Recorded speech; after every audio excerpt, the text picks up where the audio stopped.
Today I'm sharing these easy meatballs in the crock pot. They're simmered in a tomato sauce with some onions that are going to add a lot of flavor. Takes just a few minutes to throw these together.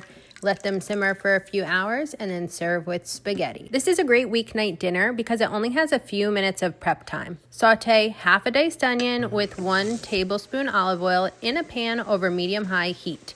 Add a teaspoon salt, half a teaspoon pepper, and 2 teaspoons Italian seasoning. Stir for about 5 minutes on medium-high and don't let it burn. And then it's time to add in a tablespoon of butter. I let the butter melt in for about a minute while I mince up some fresh garlic. You could always use a little bit of garlic powder, but fresh garlic is so tasty, especially in a tomato sauce recipe.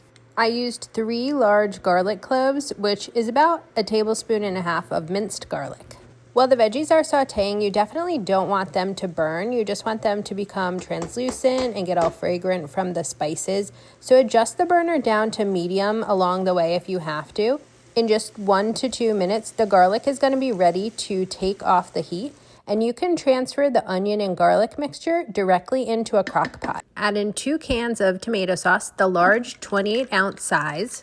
Then you want to stir it all together. You want the tomato sauce to pick up all those delicious sautéed onion, garlic, and seasoning flavors. Then it's time to add in a pound of beef meatballs. I made these the night before, baked them in the oven. You can get my recipe at sipbytego.com. Cook that low and slow in the slow cooker for 4 to 6 hours. Until the meatballs are nice and tender. I usually cook my spaghetti or bucatini, as you see here, separately to al dente, just because I like a really al dente noodle. But you could also cook your pasta in the slow cooker. Just add the pasta in dry, not cooked, about 20 to 40 minutes before you want to serve. But contrary to what I just said, you'll see I just added my already cooked to al dente noodles right into the crock pot.